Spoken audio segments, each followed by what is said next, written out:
Yeah, so that theatre master thing, I think is a really good way of looking at it.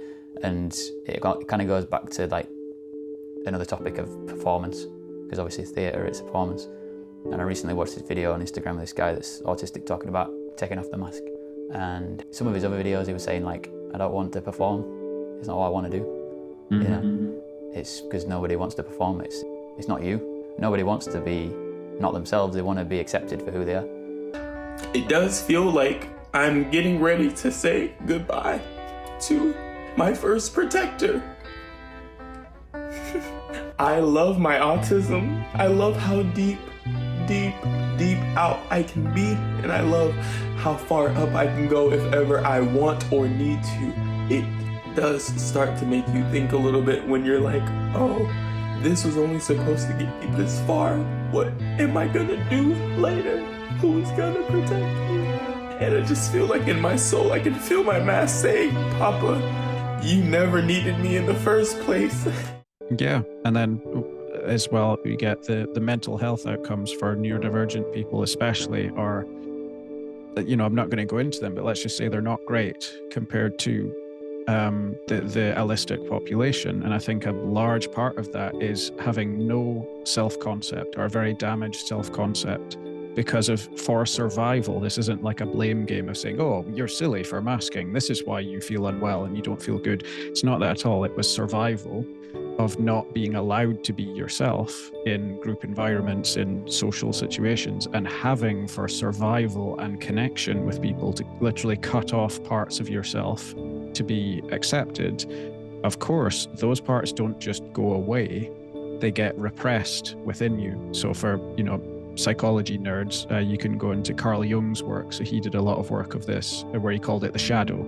All the parts of yourself that were deemed not good enough, either by your parents or by your peers, all the behaviors that you had that were authentic to you, that you wanted to do but weren't allowed, they don't just disappear. They get suppressed within you and they go into your subconscious, literally underneath your conscious awareness. And what you're not aware of can control you, literally from the shadows. So all of these things come up and they present themselves as depression, as anxiety, as ruminations, as feeling not connected to life, as if nothing matters. All of these things show up later as a result of your authentic self being shut down. It's operating from the shadows essentially and creating these symptoms. So then if you go, well, what's the solution to that? Is, well, you need to be authentic. You need to admit to yourself first that these parts of you exist, and then bring them to the world and realize that the majority of people are not going to accept them because they didn't accept them the first time round. So most people, 8, 9 out of 10 people are going to go, yeah, that's quite enough of you. No, I don't like that about you.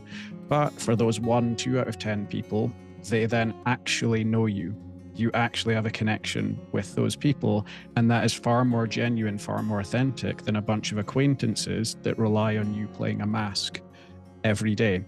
So that's what I recommend to clients if they are struggling with unmasking. I say, okay, the sucky part is you're going to be alone. You're going to feel very alone when you do this. It's not going to be like a coming out party where everyone's going to be cheering you and going, yeah, well done you for taking off your mask. It's going to be crickets and a lot of rejections and people that you thought were friends abandoning you. Essentially, that's what's going to happen. But out of that death of who you were equals space for who you actually are to come forward. And I've definitely found in my own life and that of clients that I've worked with, once they do that, the people that they find that inhabit that space, that's the best connections that they've had in their life. And these people arrive organically. You don't have to force it. It just happens because it's like an energy thing. You're attracting those people to you because you're putting out a beacon of authenticity into the world, into truth, and people can feel it. So they can literally feel it when you're speaking, if what you're saying is true or not. They don't even need to know you or know anything about you. They just hear you speak and something in them goes, they're speaking the truth. I just feel it. I feel that what they're saying is not bullshit, basically. It's not masking. It's not a performance. They're actually just being themselves. And ironically, it means that you get connection in time because people come to you as a result of that. But initially, you get a whole bunch of rejection and loneliness. So you've got to go through that sort of sad, lonely, dark cave to get to the other side. So very often what we want is on the other side of that, which we're not willing to do, or we're fearful to do. So that's what I recommend to clients when I'm helping them with unmasking and stuff, is not telling them it's all going to be roses and things, but it is worth it on the other side, basically. And what are your options otherwise? Be mentally unwell the rest of your life and have other people decide every day whether you're happy and fulfilled or not. To me, that's not even a choice. I think you start to feel less reliant on social interaction once you've started that unmasking process as well, because even just trying to be as social as other friends is then a mask as well. Expecting yourself to have to be as social as everyone else, and like you might get people saying, "Oh, you should go out and get out more. You should be more social. You should do this. You should do that," and that's their own story that they're putting on themselves.